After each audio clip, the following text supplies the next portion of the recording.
3, 2, 1. Beneath the endless black of the open ocean lies something no one was ever meant to see.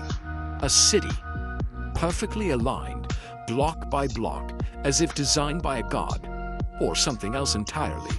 No ruins overgrown by coral, no random scatter of broken stone.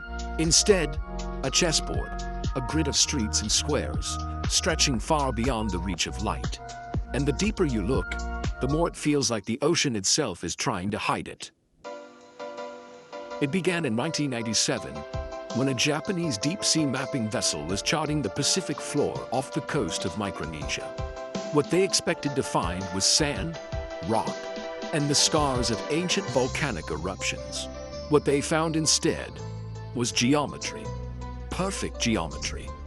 A massive rectangle 12 kilometers long divided into dozens of smaller, equally sized squares, each about the size of a city block. In the middle, a larger central square, surrounded by radial streets, like the heart of some forgotten empire.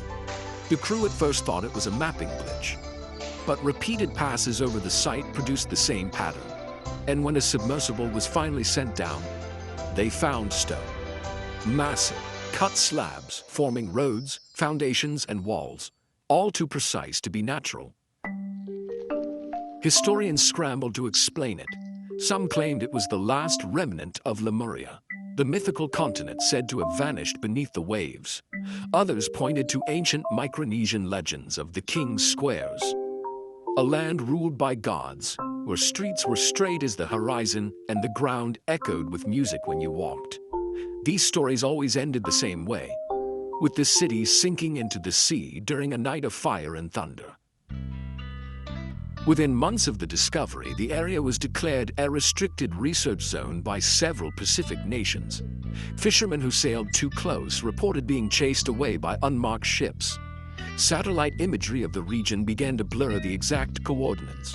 One diver, who claimed to have been hired for a private expedition in 2003, told a very different story. He said they weren't there to explore. They were there to recover something. Something made of metal. Something that hummed, even at the bottom of the ocean. Autumn. Architects who analyzed the footage were baffled. The stonework didn't match any known ancient culture in the region. The blocks were cut with microscopic precision, edges sharp enough to slice skin even after centuries underwater. And then there were the pillars. Every third square of the city had one. Tall, slender, covered in markings no one could read. Some researchers claimed the symbols resembled binary code. Others swore they matched constellations. But constellations as they appeared 12,000 years ago.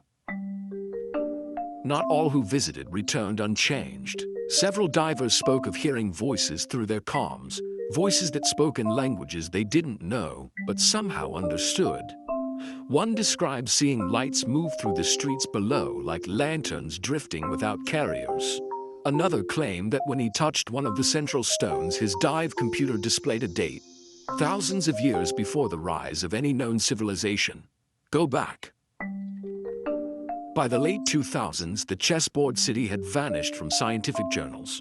Theories were dismissed as pareidolia, the human tendency to see patterns where none exist. Yet leaked documents suggest deep-sea drones continue to visit the site every few years. Some conspiracy theorists claim the grid is not a city at all, but a landing platform. Others whisper of a prison built to contain something ancient and still alive.